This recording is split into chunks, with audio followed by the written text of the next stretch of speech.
دیکھو مجھے پتا ہے کہ ماحول بہت برا ہے، بس میں 2-3 جملوں میں اپنی بات کو سمیٹ رہا ہوں۔ اس زمانے میں برائیوں کی لت پڑ جاتی ہے لوگوں، انٹرنیٹ پر فحش فلمیں دیکھنے کی عادت پڑ گئی ہے بعض لوگوں کو۔ یہ 2 قسم کے لوگ ہوتے ہیں، ایک وہ جو دیکھ رہے ہیں مزے اڑا رہے ہیں، جو کیا کر رہے ہیں یار لائف کو انجوائے کرو، زنا بھی کر رہے ہیں مزے اڑا رہے ہیں، اور پتہ نہیں کیا کیا الٹے سیدھے کام ہو رہے ہیں، مزے اڑا رہے ہیں۔ ایک وہ ہیں جو یہ کر تو رہے ہیں لیکن ساتھ ساتھ خدا سے ڈر بھی رہے ہیں۔ سمجھ میں آ رہی ہے بات کہ نہیں آ رہی؟ کہ یار میں یہ غلط کر رہا ہوں، مجھے معلوم ہے بہت لڑکے فحش فلمیں دیکھتے ہیں پھر آ کے روتے ہیں کہ یار مفتی صاحب ہم چاہتے ہیں عادت چھوٹ جائے مگر چھوٹ نہیں رہی ہے، ہمیں پتہ ہے یہ غلط کام ہے، زنا غلط کام ہے، ہم چاہتے ہیں عادت چھوٹ جائے، چھوٹ نہیں رہی ہے۔ تو یہ دوسرا طبقہ ہے جو برائی کو برائی سمجھ کے کر رہا ہے، اس پہ خوش بولو یار سب میرا بھی تو گلا ہے نا، میں بھی تو گھنٹے سے چیخ رہا ہوں، اور ابھی میرا ایک اور بیان بھی آگے جا، تو جب میں چیخ رہا ہوں تو تھوڑا سا آپ بھی چیخ لو، گھر میں جا کے جیسے بات کرتے ہو نا بیوی سے، ایسے یہاں بیٹھ کے چیخا کرو بیٹھ کے۔ تو 2 قسم کے گناہ ہیں، گناہ گار لوگ ہیں، ایک ہیں جو ان گناہوں میں مست ہیں اور مذاق اڑاتے ہیں، بھائی مولویوں نے پابندیاں، بھائی یہ مولوی کچھ تو اور بےہودہ الزامات لگا رہے ہوتے ہیں۔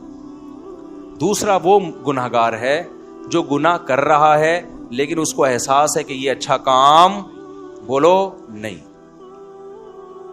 اس کو احساس ہے کہ میں غلط ہوں وہ گناہ، لیکن جو اولو العزم لوگ ہیں نا وہ ایک دفعہ توبہ کرتے ہیں اور ایسا اپنی زندگی سے اس کو نکالتے ہیں کہ دوبارہ اس کی طرف کبھی نہیں لوٹ۔ ایسے مضبوط لوگ بھی ہیں لیکن ایسے بھی بیکار لوگ بھی ہیں، ادھر توبہ کی پھر ہو گیا، پھر توبہ کی پھر ہو گیا، پھر توبہ کی پھر گناہ ہو گیا، پھر توبہ کی۔ تو ایسے لوگ 2 بلکہ 3 کام پابندی سے کریں، 3 کام جو چاہتے ہیں، جو نہیں چاہتے ان کا تو اللہ میاں نے بتا دیا کہ تمہارا تو بیڑا غرق ہونے والا ہے، لیکن جو چاہتے ہیں نا انہوں نے 3 کام کرنے ہیں۔ یہ 3 کام کریں گے تو یہ اس کی علامت ہے کہ واقعی یہ چاہتے ہیں۔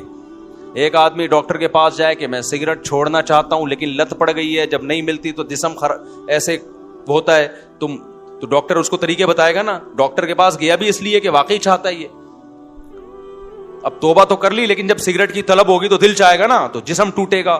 تو ایسے ہی بعض گناہ ایسے ہیں جن کی باڈی کو عادت پڑ جاتی ہے، ہینڈ پریکٹس ہو گیا، انٹرنیٹ پر فحش فلمیں دیکھنا، شراب، زنا، اس کی عادت کس کو پڑ جاتی ہے؟ باڈی کو۔ باڈی چاہتی ہے کہ یہ ہو، اصل علاج تو یہ کہ چھوڑ دو۔ جب چھوڑو گے تھوڑے دنوں میں باڈی چاہنا بولو ختم، کیونکہ عادت بھی تو آپ نے کر کر کے ڈالی ہے نا، تو چھوڑ کے چھوٹ جائے گی یہ۔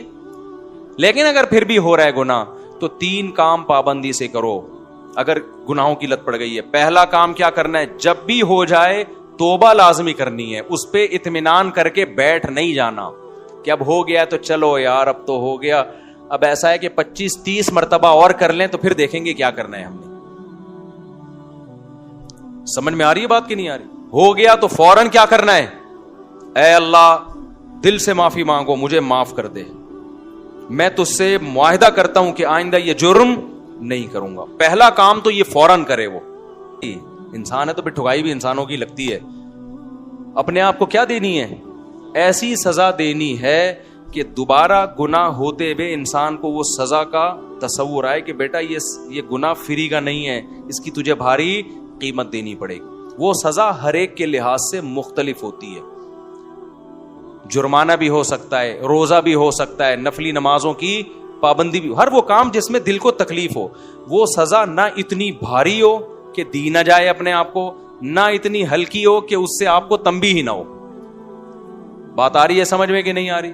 بعض لوگوں کے لیے 1 روزہ رکھنا بھی بہت مشکل ہے، تو وہ سزا میں 1 روزہ ہی رکھ لیں کہ جب گناہ ہوگا اگلے دن 1 روزہ لازمی رکھنا ہے۔ اور بعض لوگوں کے لیے 10 روزے رکھنا بھی کوئی مشکل بولو نا، تو 10 روزے سزا میں رکھیں۔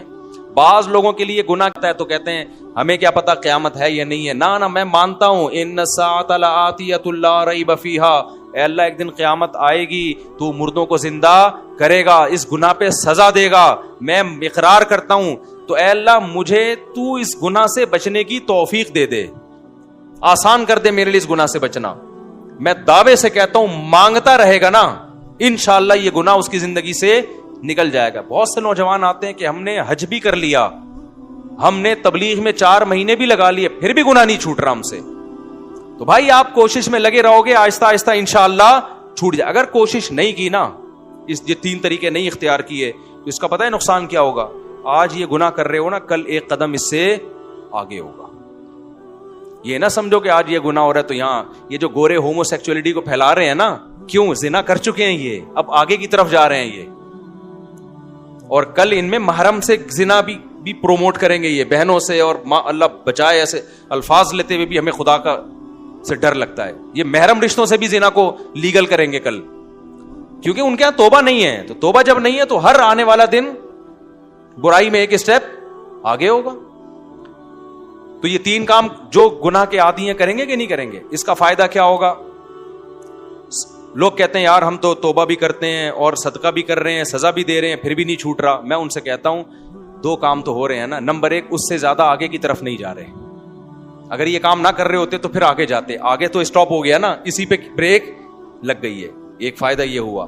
نمبر 2, دوسرا فائدہ یہ ہوا کہ اس گناہ کی وجہ سے جہاں برائیوں کے پلڑے میں برائی آئی ہے, تو وہ جو سزا کے طور پر صدقہ کر رہے ہو یا روزہ رکھ رہے ہو, تو ایک پلڑے میں نیکی بھی تو آ گئی نا. ابے کیا ہو گیا بھائی؟ جو خدا گناہ پہ سزا دیتا ہے وہ نیکیوں پہ جزا بھی تو دیتا ہے نا. تو وہ روزہ ضائع تھوڑی کرے گا تمہارا کہ جی چونکہ اس نے گناہ کر کے روزہ رکھا ہے تو روزہ گیا. نہ, جب وہ گناہ پہ سزا دے گا تو آپ اللہ سے کہو گے قیامت کے دن, اللہ جہاں میری ٹھکائی لگ رہی ہے تو وہ روزے کہاں گئے؟ اس کا بدلہ بھی تو چاہیے مجھے. تو نیکی پہ تو 10 ملتے ہیں اور گناہ پہ 1 ملتا ہے. میں سمجھا پا رہا ہوں یا کسی جیپنیز کو بلاؤں سمجھانے کے لیے؟ تو اس کا پہلا فائدہ کیا ہوگا؟ آگے مزید آگے جانے سے جو فحش فلمیں دیکھ رہا ہے, اگر وہ فلمیں اللہ نہ کرے کوئی دیکھنا اچھا کام نہیں ہے, عادت نہیں چھوٹ رہی, لیکن وہ جب دیکھے کچھ سزا دے تو زنا سے تو کم از کم بچے گا نا, وہ مزید آگے نہیں جائے گا کیونکہ وہ یہاں ہی بیریئر لگا رہا ہے. ایک فائدہ یہ. دوسرا فائدہ کیا؟ جہاں گناہ ترازو میں وہیں نیکی بھی آ گئی ترازو میں. تیسرا فائدہ کیا ہوگا؟ یہ تعداد بڑھے گی نہیں. جیسے جو برائی کرتے ہیں نا وہ پھر کرتے کرتے کرتے بہت زیادہ شروع کر دیتے ہیں. جب سزا دو گے تو وہ برائی بھی ایک لمٹ میں ہو جائے گی, اس سے زیادہ تعداد میں کوالٹی وائز بھی نہیں بڑھے گی اور کوانٹٹی کے لحاظ سے بھی نہیں بڑھے گی. تو یہ فائدے بھی تو کوئی نہ بھائی. جس دن آپ نے کہہ دیا نا بس میں اب اس پہ راضی ہوں, تو اللہ کہے گا اس کا مطلب تو جہنم میں جانے پہ راضی ہے. اگر لڑتے لڑتے زندگی گزر گئی نا, بخشش کے پھر بھی چانس ہیں. اللہ کہے گا لگا ہوا تھا کوشش میں, تو چل جو تو نے کیا وہ تو نے کیا, کچھ میں بھی تو غریبی لگاؤں گا نا. سمجھ میں نہیں آ رہی بات؟ آپ بھی اللہ سے دعائیں مانگو, اے اللہ میں چھوڑنے کی کوشش کر رہا ہوں, چھڑوا دے.